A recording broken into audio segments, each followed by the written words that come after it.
Welcome back to My Understanding, everyone. Thank you so much for joining in. I hope you guys have had a fun time watching all the episodes thus far. Today, we've got a very special one. I am here joined with my friend and coworker, Jen.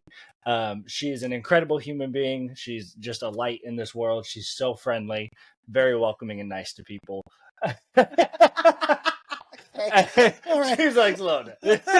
But no, she's got an incredible story, and I'm excited for her, and I'm very grateful that she was willing to come in here and share it with us today. So, Jen, I know that one thing, the big story, kind of secret behind everything, was that you had been diagnosed with breast cancer, and it is something that since then you have overcome, as far as I'm aware. And Yes.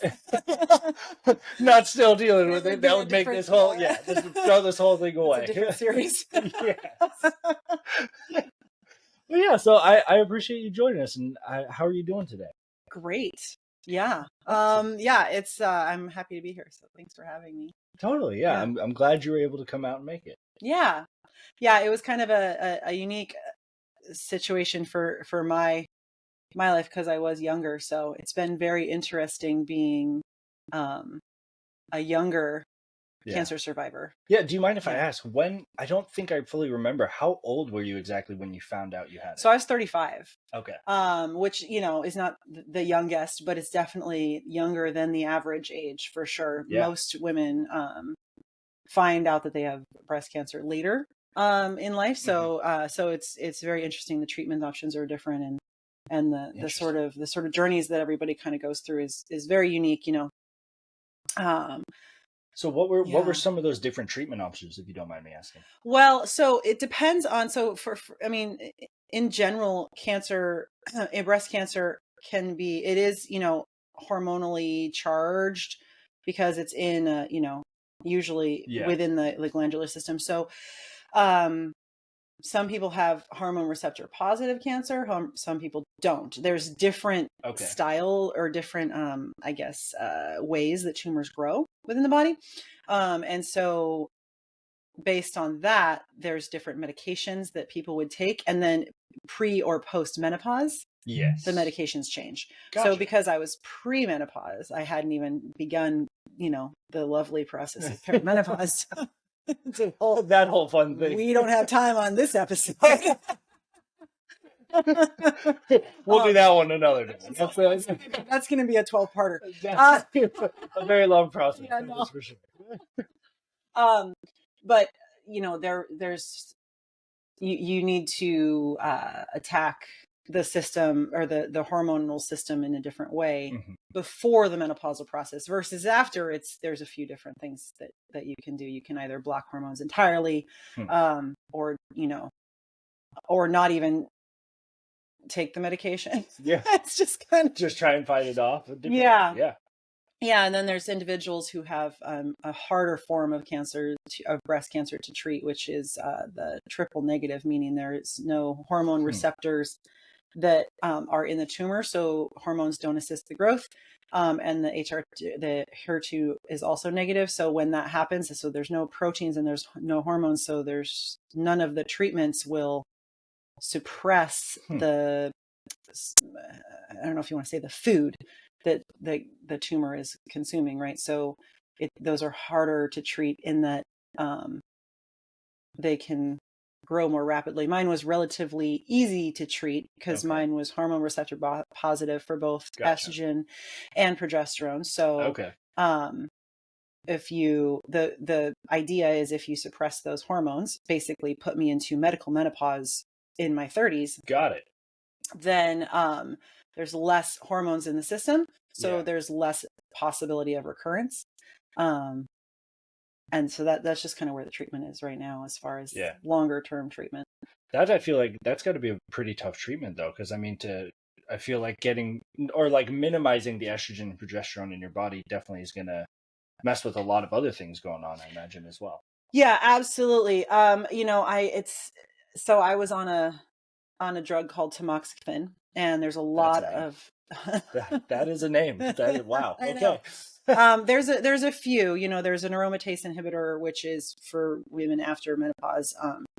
And that that can be really tough too. But basically, tamoxifen, the goal of that drug is to put you into medical menopause. Unfortunately, everybody has different side effects. Everybody has their own little process with it. So for me, it can be extremely uncomfortable because you get thrust into an unnatural state of hormonal shift, right? So you have all of the symptoms that some women experience in menopause, which I believe I saw a list of over 184 symptoms. Oh yeah. I've done like my research, and there's so many I couldn't tell you. Like I don't even I couldn't tell you. Exactly. So 12-parter. And then and then there's also complications as far as, because I was 35, I hadn't had any children yet. So if I ever wanted to consider that would have complicated that process. And then side effects can be, similar to menopause, but they can be brain fog. They can be actual brain damage because you're not getting, your normal endocrine flow. So, and then also it can affect your blood. It can affect everything. So I ended up, I had a surgery and a radiation treatment, and then I was on tamoxifen for several months, and I had ended up getting a blood clot from either the tamoxifen or other medical treatments I had were unsure. And so I chose to stop taking it because it does reduce the risk of a recurrence, but it doesn't, there's no guarantee. So I was like, well, and because I was 35, most women after 40 are instructed to take medications like this for 5 years. If you're under 40, or at least for my personal experience, they instructed me to take it for 10 years. So I was like, okay, so be really uncomfortable for time. 10 years. Jeez. And then there's a very strong possibility that I will have been in medical menopause for 10 years and then come out of it for a year or two and then go into natural menopause. Oh man. Oh my God. It's like, it's just like, it sounds super fun. Are there any other options? So so because I had developed a blood clot, a subclavian deep vein thrombosis in my arm, which is a risky place on the left arm to take it because it's very close to the lungs, it's very close to the heart and the brain. So it's a risky spot to get a clot. I mean, anywhere to get a clot is risky, but it's very close to everything. So, and it was on my cancer treatment side. So it was. It was just you having the whole I was like, let's just shake this whole thing. Can we just take off the left side of my body real quickly? Just like I set that over there, let it needs to grow again, put it back in the pot. And then put it in like a lizard, regrow that. Easy. No big deal. I mean, that actually would be easier probably. But I ended up choosing to just take the risk and stop taking tamoxifen. And that was, a difficult decision. It's kind of, I mean, now looking back, it was kind of a no-brainer. You're like, I'm glad I was super uncomfortable for several months. But yeah, the risk for me, and so they do, after you have a tumor removed, they'll send it to the lab for testing, and they do kind of what they call an oncotype test. And then there's about a 14-page report that you receive. I should have brought it. I didn't think to bring it, but I know. Sorry. You can always send it to me later. You can try and add it into a little video, just a little screenshot thing. There you go.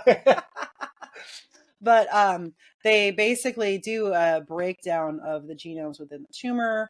And then they give a sort of a percentage of possibility of recurrence based on, my personal blood tests, how the tumor grew, all the other things to do with it, the proteins and the hormone and, how much was in there.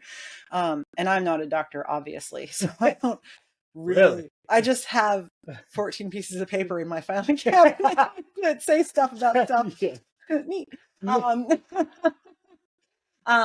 So, what that particular test result had said was that I have a 12 to 18% chance of recurrence. Okay. And for my own, and everybody's numbers are going to be different. So Yeah. I never like to say numbers because, Totally. another person that had this cancer at 35 as well might have completely different numbers. So totally, this is all regarded to you. This is specific for like your story and what happened. Precisely. Yeah. So with the tamoxifen, it was a 9% chance of recurrence. So I'm like, all right, so we're really only at the margin. It wasn't like it was an 80% chance of recurrence, and then this took it down to 5%. Yeah. It was 12 to 9. Yeah. And I felt really Not comfortable humongous. saying, hey, I'm gonna go ahead and take the chance. The 3% chance. Yeah. And then and because before 40, and the 40 is kind of a cutoff, I think, because perimenopause can begin as early as 40. So 40 was always the cutoff. So since I had cancer at 35, they were like, okay, well, since you're under 40, we don't really know. And my oncologist said this to me. She's like, we don't really know. There's no, in medicine, they're just hedging their bets. There's no real conclusivity to anything. Each individual is so different. So they're just doing the best they can with what they have. So they don't really know what under 40, what that means as far as these percentages. Does it double them? Does it triple them? Does it do nothing to them? We have no idea. But for the most part, what they've seen in the past, historical trends is that there's a high chance of recurrence if you're young. So she was like, so I'm taking your numbers of 12 to 18% and I'm timing them by 3. And I'm assuming those are your numbers. And I'm like, okay, well, that's a big assumption. Yeah. That is and I honestly just, to a certain extent, chose to ignore her good advice and say, hey, I'm gonna choose to not stay on this tamoxifen. And I'm gonna just live without the long-term treatment. I've got a question. This may be a dumb one. I'm not entirely sure. I was obviously not experienced this. So if you were on the tamoxifen, because you were saying it kind of puts you into like, medical menopause. What would that then just prevent your body from naturally entering into menopause until you were off of it? Or what would there still be the chance of like, hey, your body naturally enters menopause and maybe that screws with everything again and then they have to adjust? No. I wasn't told any instructions on like if I, have hormonal shifts, like does the dosage change? I didn't get far enough in that process with that medication. Okay. But when I didn't have any reproductive organs removed. Okay. So I still have all of the natural processes that are going to happen with menopause, with a monthly cycle, all of those things, those are all still happening for me. Okay. And so I don't think it would have changed. I think that if I was still on tamoxifen and now having started the perimenopause joy, I think that still would have happened naturally. But I don't know how that would have affected my experience. And like my symptoms and what I felt and, how I existed in the world. I'm not sure if that would have changed anything because I'm not on it. Totally fair. But but you still, from my understanding, is you still have, because I still have all my reproductive organs, all of the cycles were still happening. Because the medical menopause that they put you in, especially in the dosage of tamoxifen that I was given. So my experience was I was having a lot of the symptoms of menopause, but I was still having, I would say a normal, like monthly cycle for a woman in her 30s. I was still experiencing, like things like PMS and all of that was there. So it was all of that. It was PMS times 1,000. A new form of anxiety, which I have never been anxious in my life, but I was gifted anxiety from my medical experiences, and I still have it now. It never went away. And hot flashes and all the fun other side all the that come with it. all the things where you're just like, happening? What's happening? Yes. So I was like, I think I'm good, guys. I don't think I need to do all of it at once. Yeah. You're like, is there any way we can break this up, please? Yeah, Like, take it as an abouche-bouche. yeah. It's not. Well, it's not. This is a lot to put on somebody all at This once. is a 7 servings at once. I don't know. Yeah. Oh my goodness. Yeah. Yeah. I'm so sorry. No. I mean, It's wild. yeah. So and as you know, most of my personal training clients are cancer survivors, and I kind of specialize in cancer survivorship. So Yeah. I have these conversations a lot, and I will say that a lot of the women that I specifically work with have also experienced challenges with tamoxifen or the aromatase inhibitor they're on, but different challenges. We've not all had the same. Nobody that I've talked to has had the exact same experience as me. Yeah. So that's the other thing that's interesting about Yeah. cancer and bodies and Totally. medicine. And I think that's one of the reasons I'm very glad that you were willing to come on and share your stories, because Yeah. with everyone, like, I agree with you. I think everyone's body is different in their own ways. And I will say, having the information of like cancer being different for everyone, I feel like that's one of those things that, like, logically, I think people probably understand, but they don't realize it. And I'll be honest, even myself, like, I don't think I fully grasped the idea that, cool, like, cancer, even though it's, you know, this one thing, like cancer, there's different types, obviously, but it affects everyone differently, which logically I knew, but it was one of those things that sometimes you don't put it together until it's like, cool, I see what you're saying now. Like, somebody tells you. Yeah. Yeah, so I appreciate you doing that. Like, it seems like you've definitely had some big challenges in just like the journey itself, aside from cancer, of like trying to deal with it as a lifestyle and try and figure out what steps to take. Because I mean, I feel like you don't know what to do. Like, that's not something you really like prep for. Like, no one's like, no, and I think and it's so there's such a huge mental health component that is not foreseen. yeah, and it's really hard to connect the dots there, but like yeah, and cancer is so funny because I don't know, I don't know why I said funny. It's not funny at all. It's very interesting. It's hilarious. But what's interesting is that I found my tumor early in its life cycle. Interesting. Okay. Sorry, do you mind if I ask you a quick question? Life cycle. Life cycle. It's a budding flower. Where's the British voice? Ah. Well, regarding finding it, I'm curious then. So then, were there like symptoms or just signs that you noticed, like before actually getting diagnosed, that you're like, something seems off here? Well, so it was interesting. So I had just left my marriage. So it was a really tough situation. So mentally, I was sort of sprinting through life and kind of not yet even ready to deal with the mental health side of exiting my marriage. And so so I because of that, I was sort of like, just work as much as I can, do as much as I can. And so I was a fitness instructor, and I taught about 27 classes a week, between 23 and 27. So sorry. It started to fall on you a little bit. Yeah. It just wanted to cuddle. It was like, it just you're doing wanted great. to cuddle. Just... There we go. Yeah, so sorry about that. I don't know. That's fine. Just getting off balance. I'm just gonna do that. Yeah, if you could actually probably slide it a little closer. I put it underneath the couch so that way it'll balance a little better. It's heavier at the bottom. There you go. That should be a little better. There you go. There we go. So sorry about that. That was funny. Okay, so what we're talking about? We were talking about you were just exiting the marriage, not fully prepped to deal with. Oh, yeah. So I was just like honestly working as much as I could.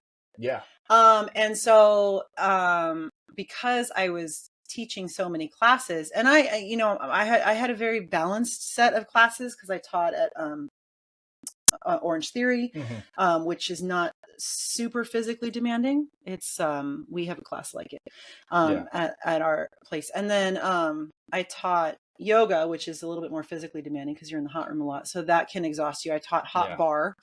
I taught regular bar. I taught a lot of classes in 115 degrees. That is yeah, I was in the hot room 13 of the 27 hours a week. Wow. Okay. Yeah. And then the rest of it was all either Orange Theory or regular bar class or cycle. So it was very high. It was a lot of movement. So I was either working or I was sleeping. Yeah. Yeah. Fitness instructors are excellent nappers. Yeah. Yes. We like to nap and we like to eat. And if there's not food or a pillow at the social function, we're not going. Yeah. Our head hits that pillow, we're out. Yeah. No. Do you want to come over? Do you have a pillow and do you have food for me? No? Oh, no, I don't want to come over. Can't make it. No. And so I was just constant movement. Yeah. And now suddenly living alone after being married for, or being with someone for 7 years and figuring that out. And so I was having some energy challenges with dealing with that. So I didn't really notice that I was getting more like tired and fatigued. Yeah. Because my lifestyle was not sustainable. Yeah. You couldn't process it. You were just going. Yeah, exactly.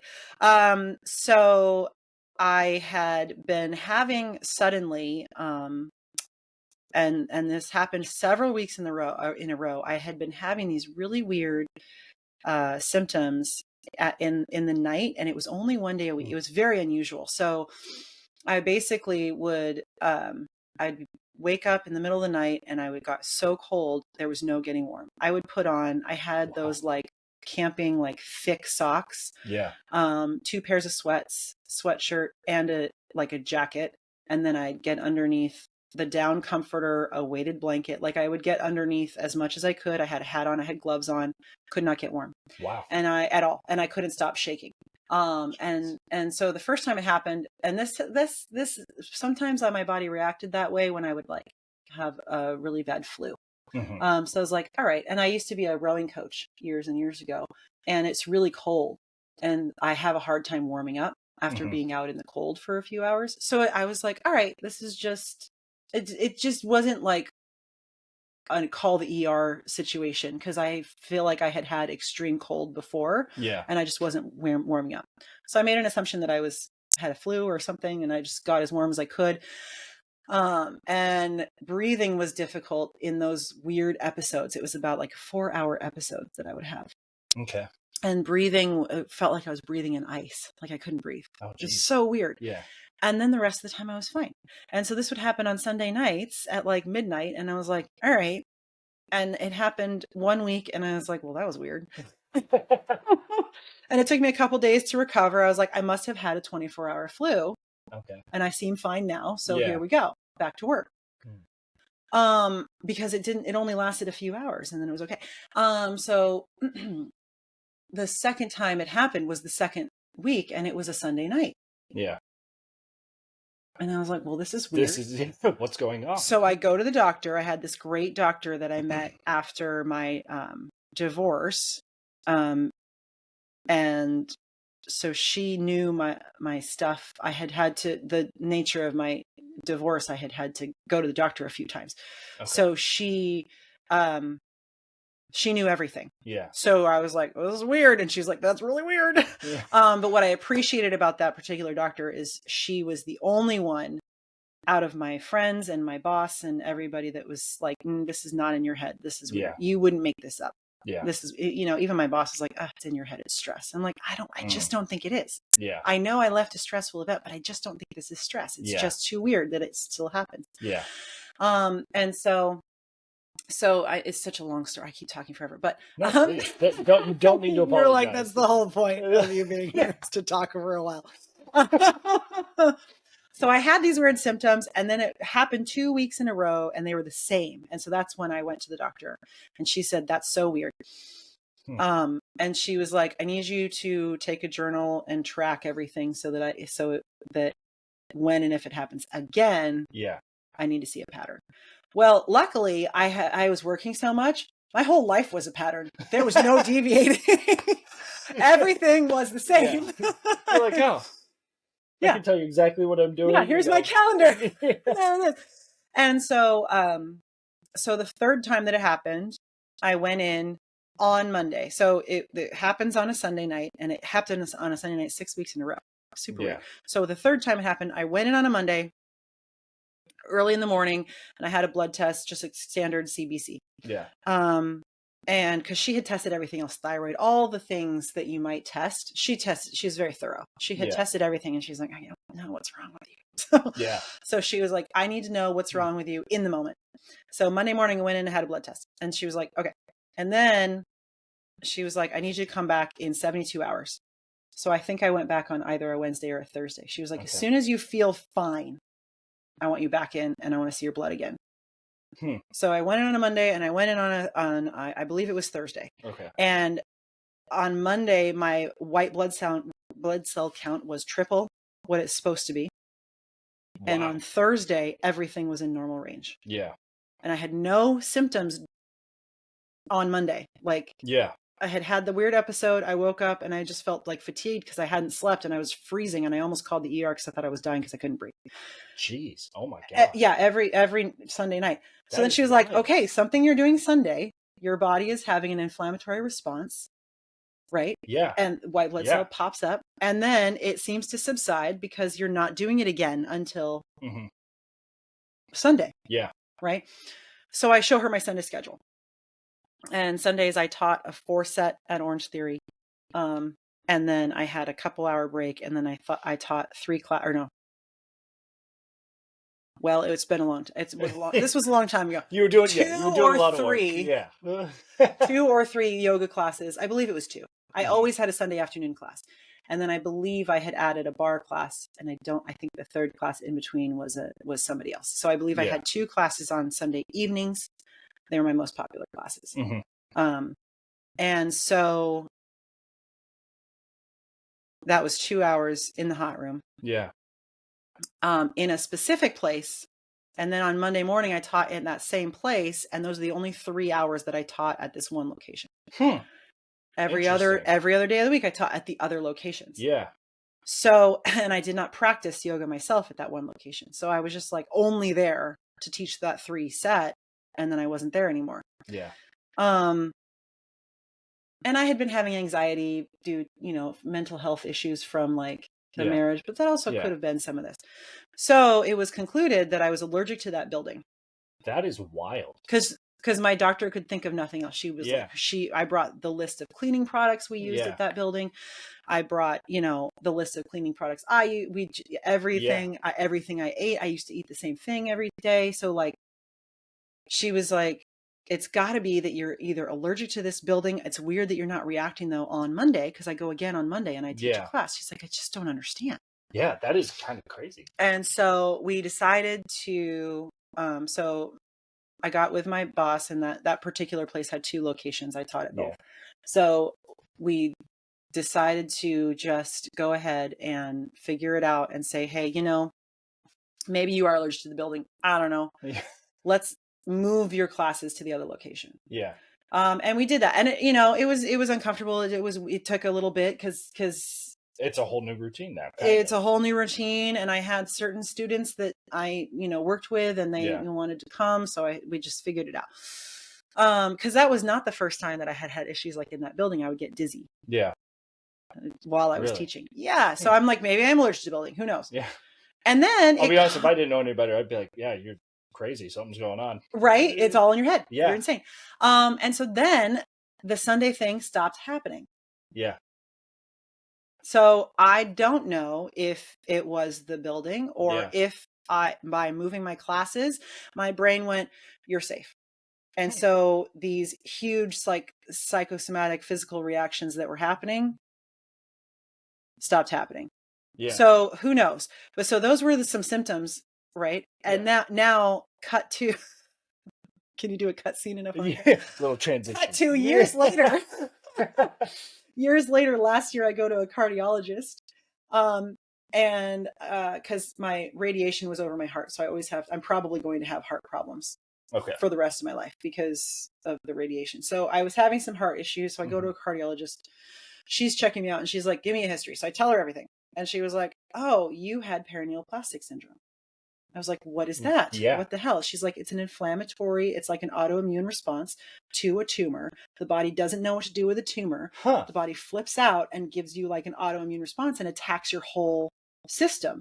And it's usually a huge thing. People get hospitalized for this. I've never And I was heard like, of that. no one ever said that to me before. And she's like, it's possible they never connected the dots. Did you even tell your oncologist? I was like, no, I didn't tell my oncologist about this because I was allergic to a building. And she's like, it's very possible that they were related to your cancer. Huh. Because I've never had any of that happen ever since my cancer treatment. Yeah. So, and I don't have, where's some wood? I don't have an autoimmune disease.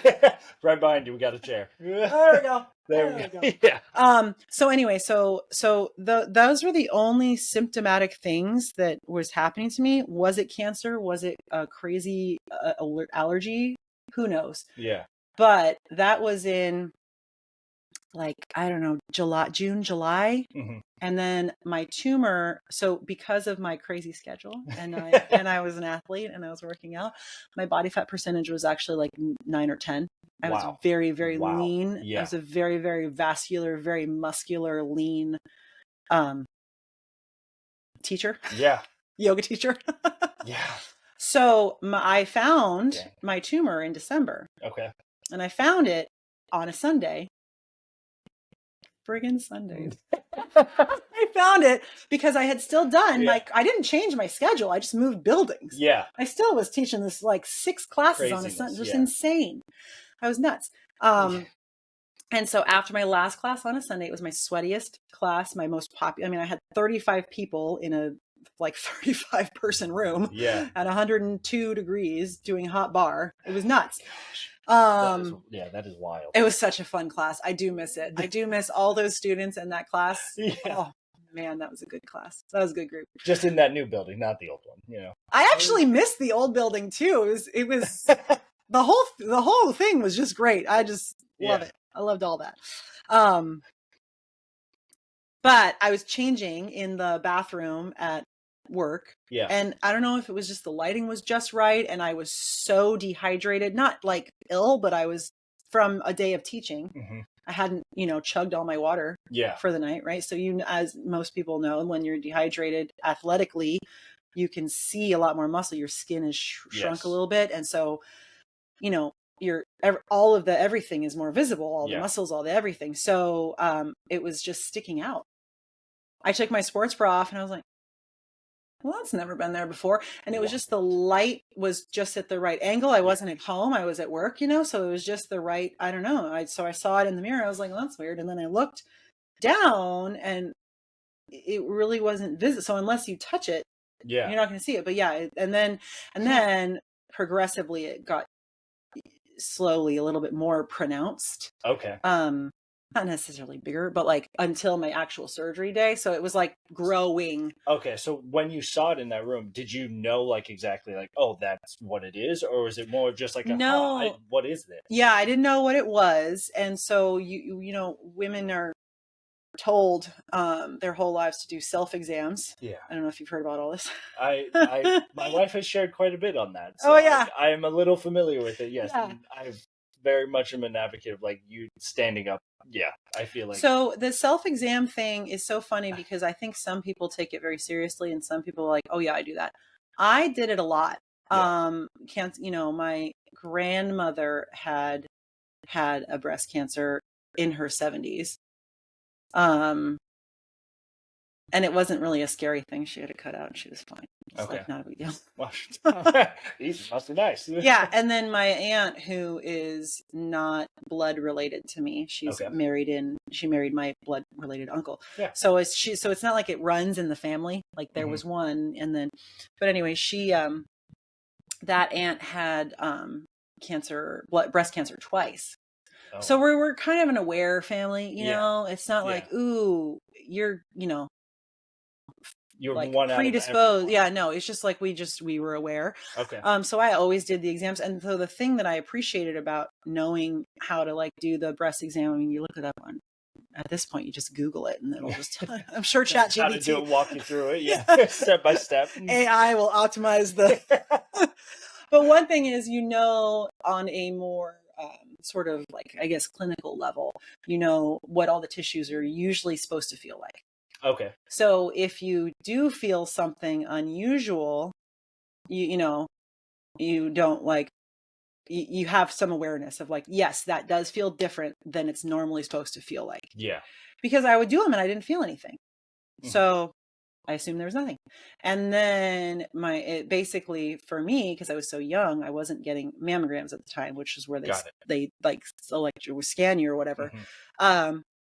So before something was big enough to feel, I didn't know it was there because, but then I knew when I saw this tumor sticking, I mean, it really did look like a small marble. And feel like a small marble. Yeah. Like that's how it was, like dramatic. I was like, where'd that come from? That was not there yesterday. Yes. I don't think.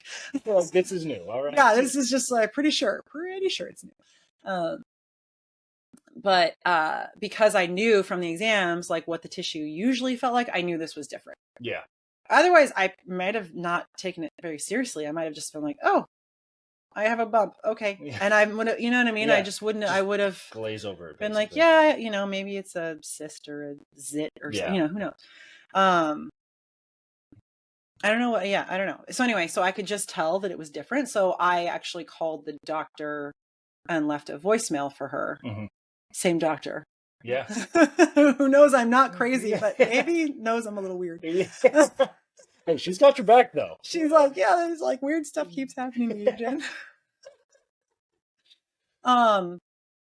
And so, anyway, so she was like, okay, come in today. Like, she was like, that's not normal. We don't, Mm-hmm. If it is something I want to know. Yeah. So she saw and she was like, it is a weird, nothing is ever like textbook for anyone.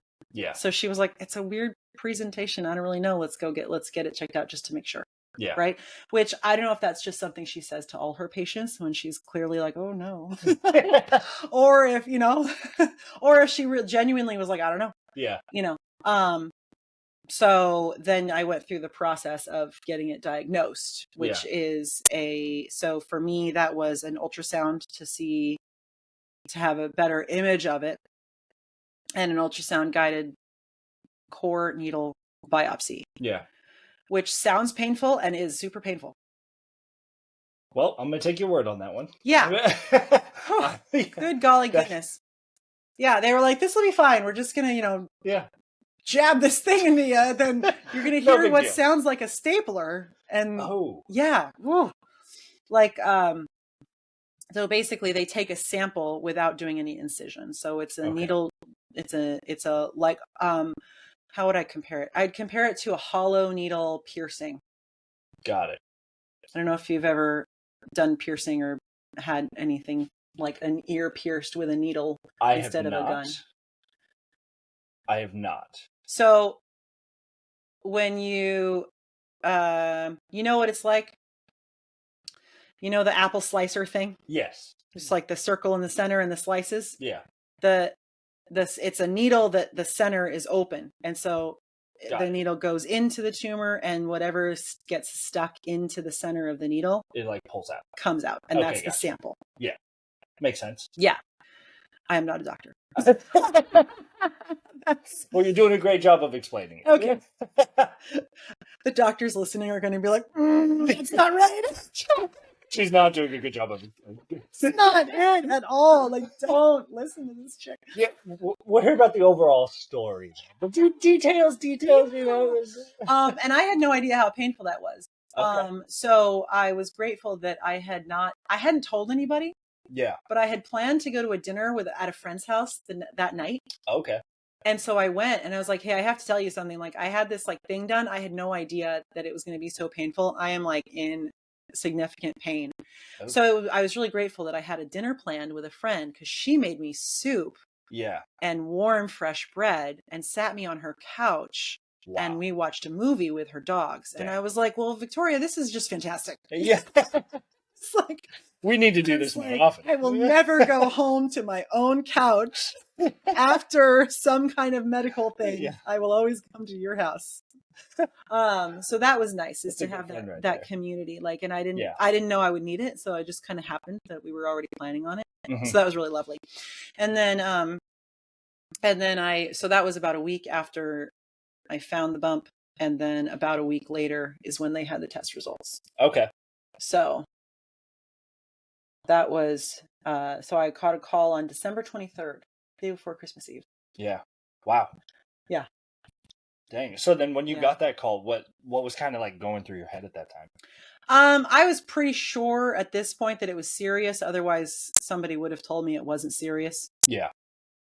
You know, and then also, you know, and I was kind of had already had all these weird things happen, and I was like, well, I'm sure, of course, Yeah. you know, so I didn't really know that it was going to be cancer. I was hoping, obviously, that it wasn't going to be. Yeah. I was kind of thinking like, kind of like oh, you're allergic to this building. They're going to be like, oh, Jen, there's nothing wrong with you. You just have a bump now. This is how you live. This is how you live. Yeah. Okay. Great. Okay. All right. I'm glad that so- you kind of stuck to your gut on that, though. Yeah, but I am sure. I'm sure at the time I was kind of hoping that someone would be like, oh, Yeah. Jen, Totally. there's nothing wrong. Yeah. You fool. Yeah. You know, I think that would probably be a normal hope. So Yeah. So for me, you know, she called me and she said, hey, I want you to come in. And I was like, all right. And she was like, you could come in. I think she called me on the 22nd, and she was like, you could come in tomorrow, Mm-hmm. or you could come in later. And I had to work on the 23rd, and I was like, I'll just come tomorrow. I just took work off, and I was like, you know, if she's asking me to come in literally less, I was like, can you tell me everything now? And she's like, no, because I want to set up all of your stuff. I was like, okay. Yeah. Still didn't really know what that meant. Yeah. But she had also been like, come in, get this blood test at this time, come in here, like, it was not unusual for her to be like, hey, I'm on my lunch break, I need to see you for this thing. Yeah. Like, she was very thorough. She was very on top of it. Yeah, she was such a good doctor. Oh my gosh. She moved away, and I was just like, no, never leave. It can be very hard to find doctors that are like listen to you, actually take care of you and look at your stuff. Yeah. It's very hard to find. I know. She was my primary care doctor, and I was like, she told me she was moving years later, and I was like, okay, well, where are you moving? Because I'm moving there too. I'm following you. Yeah. It's like, also, can we just be friends? Give me your number. So she she came in and told me, and of course I cried and was sad, and then it was the day before Christmas. Yeah. So I didn't tell anybody. I didn't tell anybody until 2 days after. Okay. Christmas. So the 27th. Because sidebar that my family had a trauma years before where my brother passed, and we didn't know about it for a week, and I got the call from the coroner on the 26th, and I had to tell everyone on the 26th that he passed. Wow. So my family doesn't like Christmas. That's fair. Yeah. Yeah. So because we had that on the 26th, I was like, all right, I'm gonna wait till the 26th. Tell everyone. Give it one more day. Yeah. I was like, let's not, ruin everybody's Christmas. Yeah. So yeah, I kind of, I lived alone, and I had my cats and some Christmas movies to get me through that time. That's, and I had a couple friends that I had told. Yeah. I think I had one friend I told on Christmas. Okay. I don't know. Yeah. Didn't really. You had good, really like close friends that you trusted, and you were able to just kind of let them know what was going on. Yeah, but I just wasn't ready to it's very hard because once you tell the family, then it's real. Yeah. So it was difficult to do that. And then also for my experience with, I had all those weird health complications where she was like, well, now we know why your body's so weird. It was trying to tell us something. Yeah. Nobody had said that perineoplastic thing to me until years later, but, mm-hmm. and was it that? I don't know. Nobody said it at the time. So I have no idea, but everything is just speculation. Right. But yeah, I forget where I was going with that. That's one of the things after tamoxifen is you lose your train of thought and it's gone. It's gone. Dun, dun, dun. Dun, dun, dun. Yeah. So something about Oh, I got it back. So Look at that. aside from that like weird allergic situation that was happening that I'm pretty sure was related, Yeah. I didn't have any symptoms. I had a bump in my body. And that was it. And I Yeah. felt fine. And I was really fit and I had tons of muscles and I looked great and I had a Yeah. 6-pack and I was teaching a bunch of classes and I was not operating healthily, but I thought I was. Yeah. You know, Fair. which I think a lot of people who are career fitness instructors have gone through a period of that in their careers where they maybe didn't have balance and didn't realize they didn't have balance. Got it. Because the job is so physical and there's so much energy involved in the job and it's a performance. So you don't realize, you either don't exit the performance and you're just constantly performing. Yeah. But you don't notice the lows because you're asleep. That's very true. Yeah, that's fair. So that's one of the things with cancer and I catching mine at an early stage is I had no symptoms. I had no pain. I had, once I knew it was there, I just knew it was there. And I was like, all right, so I have should I name it? I don't, you know,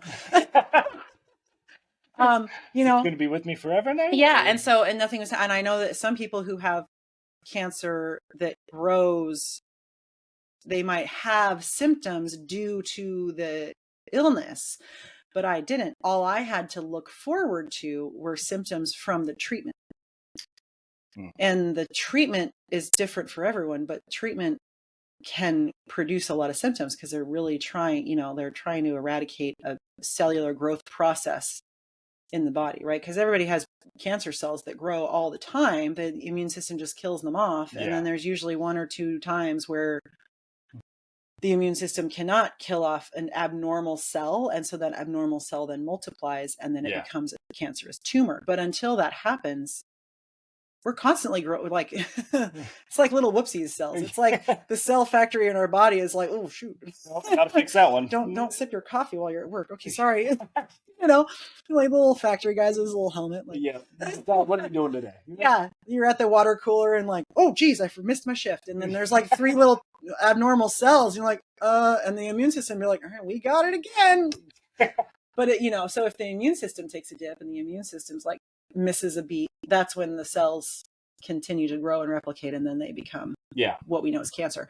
So that's the interesting part is like, it's always happening. So when you're doing a chemo or a radiation, you're trying, you can't take a treatment and say, okay, now only kill the irregular ones. So it's just kill all the cells and we'll fix it later. Yep.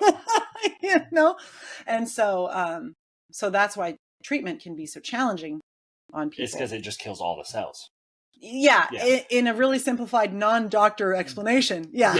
Yes. For the general public, it kind of, the chemo and just radiation just is meant to kind of just kill all of the cells. Yeah, like radiation, I had targeted radiation, meaning they didn't radiate my whole body, thankfully.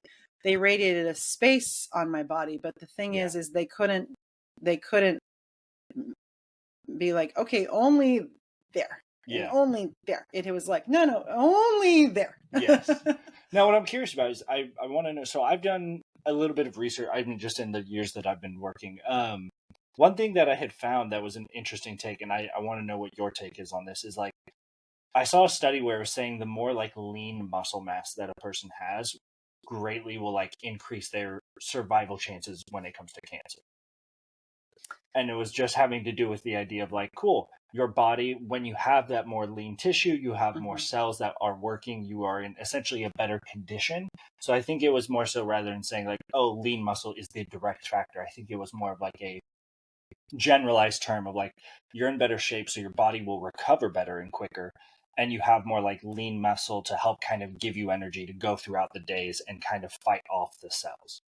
Is that was kind of my understanding and my take on it. It wasn't necessarily like, cool, oh, you have lean tissue more than somebody else, you're definitely going to survive. But it was like, it greatly increases your chances.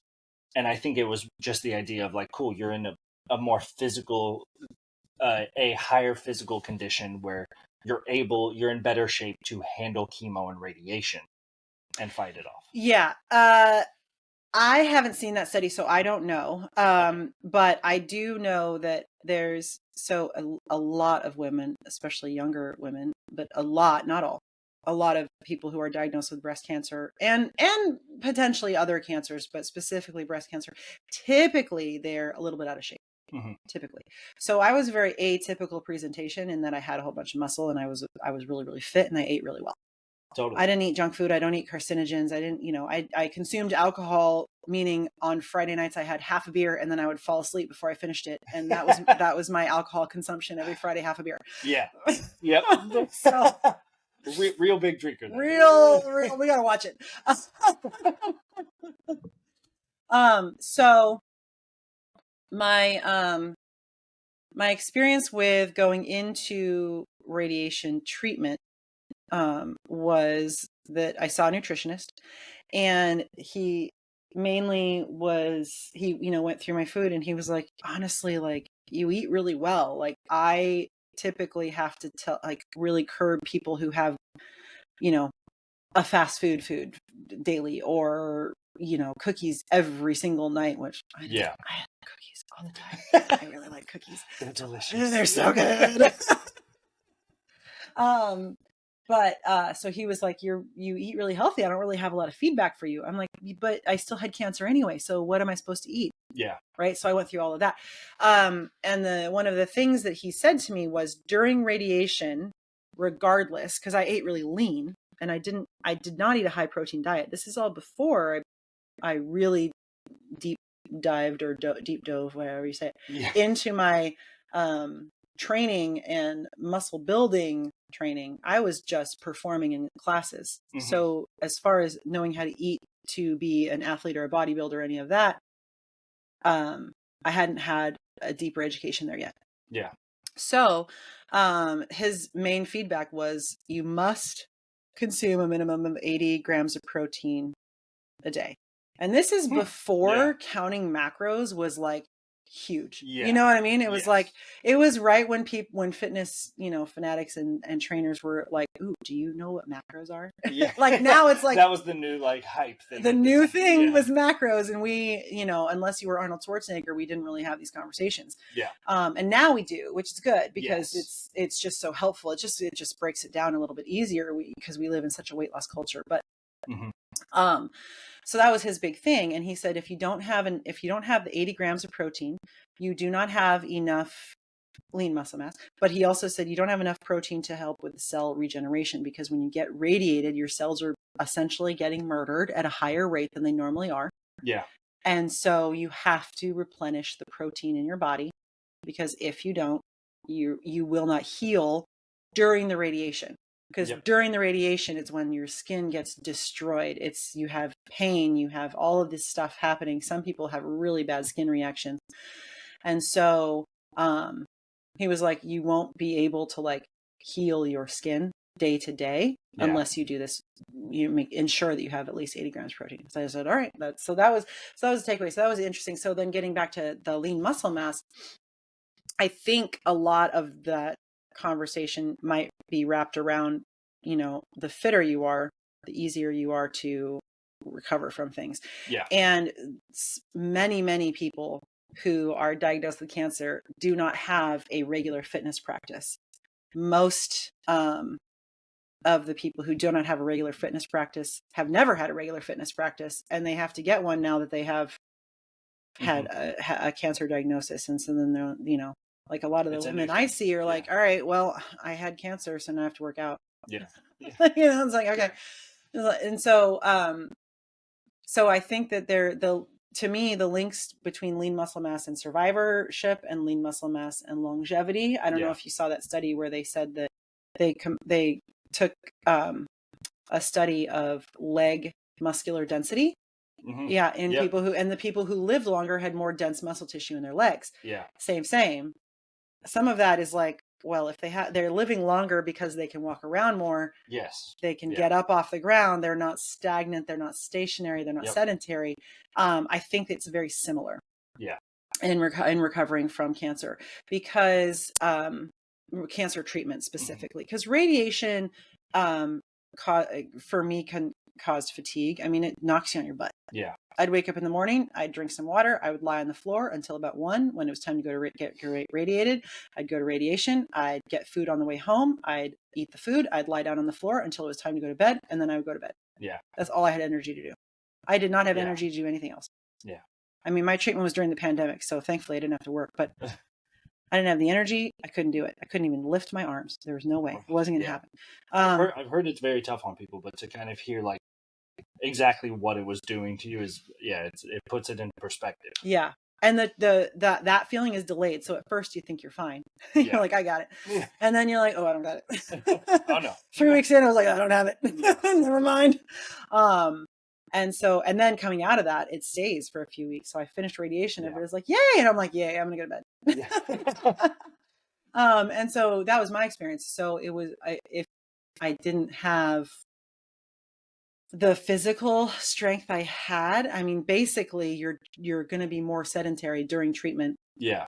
Because you're not going to necessarily, or at least for me, I say you, I mean me, like I didn't have the energy to work out during treatment. So I would not have been able to gain any more muscle. I was just thriving on what I had. Yeah.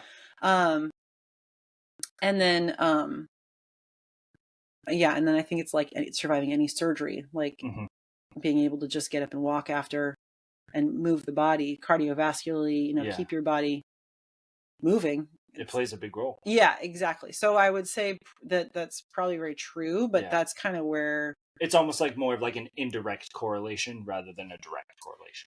That's what I think, but I haven't read the study. So I don't really know how lean muscle mass interacts with, like, I don't know if it changes the cancer treatment, because I know like some people I know who go through chemo or have to do, a port in their, like, dang. Yeah. They are, not well sometimes. Yeah. People, sometimes chemo can cause like pretty significant reactions physically, where it's difficult to eat, it's difficult to ingest enough nutrients at all. Yeah.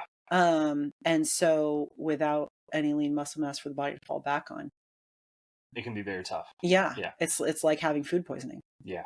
That months. Is brutal. Yeah. And I agree. I don't think it was that. I think the idea of having that lean tissue, I'm not saying, once again, this isn't saying, oh, it was they were successful every single time. It was 100%. It wasn't that. I think it really is more the idea of you just have better recovery. You have the ability to recover. Yeah. I think that was, as far as my understanding, because I read this one a little while ago. And so it's kind of like a little rusty in my mind. Like I would love to go over it again to see what the actual stats were. But it is just a very interesting idea, and it kind of makes sense when you think about it in that more logical way, where it's like having the endurance, the cardiovascular ability, and the lean muscle to be able to carry yourself, recover. It really makes a humongous difference. So yeah, well, and it would be interesting too to see if that, because like, we know for menopause, for women who are starting to lose estrogen, the only real way to build bone density is to build muscle mass and muscle density and, do resistance training. Right. So it would be interesting to look at, hormonally, like what is happening, especially if I was still on tamoxifen, I wouldn't have any estrogen production in my body, so that it reduces. If you're looking at the long-term treatments, like the follow-up treatments, right? Because there's the acute radiation, chemo, all of that. And then there's the longer term, like if your breast cancer had anything to do with hormones, or any of your other cancers had anything to do with hormones, they're going to try to suppress those hormones. And so then if we're looking at just longevity and surviving and like living everyday life, are we having what muscle wasting processes are happening in there? How does it affect your testosterone, and how does it affect your body's ability to keep lean muscle mass? So if you already have it, good. But if you don't have it, like a lot of individuals who might be blindsided by a diagnosis, that's fair. They don't have the muscle mass to fight it to to squat their body weight, right? And if you can't do that, then on a day when you don't have the energy to even get out of bed, you're just not going to. And then we have more muscle wasting. So it's hard to bounce back from that. Yeah, it is. I agree. Yeah. I really appreciate you sharing all this.